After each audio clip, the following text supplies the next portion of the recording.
جو زندگی قبر کی جو زندگی ہے وہ ہزاروں سال کی زندگی ہے، اور خدا کی قسم ہماری قبر ہمیں پکار رہی ہے۔ یہ ہم ہی نکمے ہیں نہیں سنتے، ہماری قبر کہہ رہی ہے کہ لوگوں میں بھی تو تمہارا گھر ہوں، لوگوں میرے پاس بھی تم کو آنا ہے۔ اے دنیا کے گھروں کو سجانے والوں، کبھی میری سجاوٹ کا بھی انتظام کیا ہے؟ اگر نہیں کیا تو یاد رکھو کہ میں اندھیرا گھر ہوں، میرے پاس روشنی نہیں ہے۔ میرے پاس آؤ تو روشنی کا انتظام کر کے آنا، میرے پاس آؤ تو چراغ لے کر آنا۔ ارے میں تو لوگوں کی پسلیوں کو بھیج دیتی ہوں، میرے پاس تو ڈسنے والے سانپ اور بچھو ہیں، میرے پاس تو اندھیرے ہیں۔ ہماری قبر پکار رہی ہے کہ لوگوں میرے پاس تو سنگریزے ہیں، میرے پاس تو تعفن ہے، پیپ ہے، پس ہے، میرے پاس آؤ تو انتظام کر کے آنا۔ خالی ہاتھ آئے تو پھر بڑا پچھتاؤ گے، میرے پاس آؤ تو ایک اعمال کا دیا ہاتھ میں لے کر آنا۔ لیکن ہمارا المیہ یہ ہے کہ ہم قبر کی پکار سننے کو تیار نہیں ہیں۔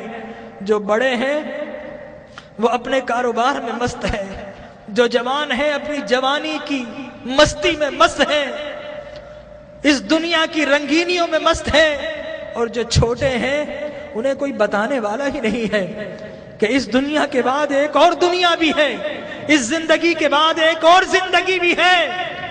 بتائیے اگر آپ سے کوئی کہے کہ دیوار کے پیچھے کوئی گن لے کر کھڑا ہے تو آپ جائیں گے؟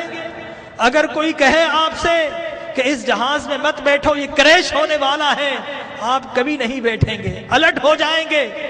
تو وہ موت کہ جس کا کوئی انکار نہیں کر سکتا، کیا ہمیں اس موت کے لیے الٹ نہیں ہونا چاہیے؟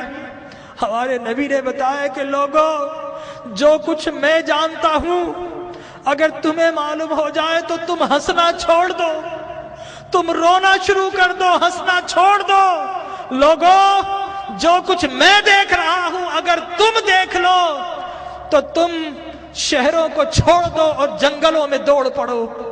تو آج کی رات ہمیں اپنے رب کو منانا ہے۔ ہم بہت ہنس لیے ہیں، آج کی رات تو کچھ آنسو بہا لیجئے، اپنے رب کو منا لیجئے۔ ارے اللہ کے انبیاء کو دیکھیے، یحییٰ علیہ السلام بچے ہیں، 6-7 سال کے ہیں، زار و قطار روتے تھے، بے ہوش ہو جایا کرتے تھے۔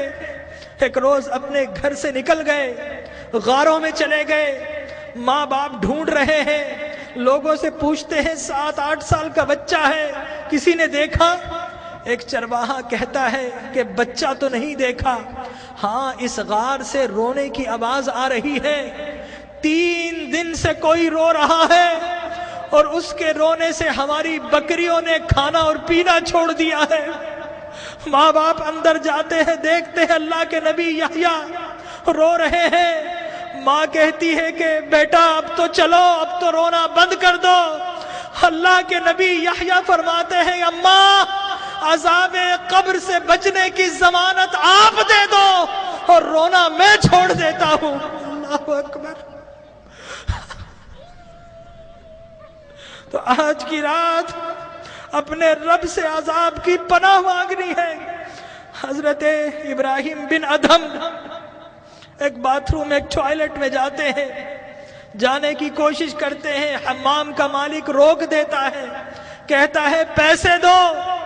حضرت ابراہیم بن ادھم رونا شروع کر دیتے ہیں اور کہتے ہیں کہ یہ لیٹرین جو شیطان کی جگہ ہے، یہاں پر جب بغیر پیسے کے نہیں جا سکتا، ارے اللہ کی وہ جنت جو انبیاء اور اولیاء کے رہنے کی جگہ ہے، وہاں اعمال کے بغیر کیسے جاؤں گا؟ تو آج اعمال کا چراغ لے لیجئے۔ اللہ تبارک و تعالی ہماری حاضری کو قبول فرمائے۔ اپنی محرومیوں کو یاد کیجئے، اپنی بیماری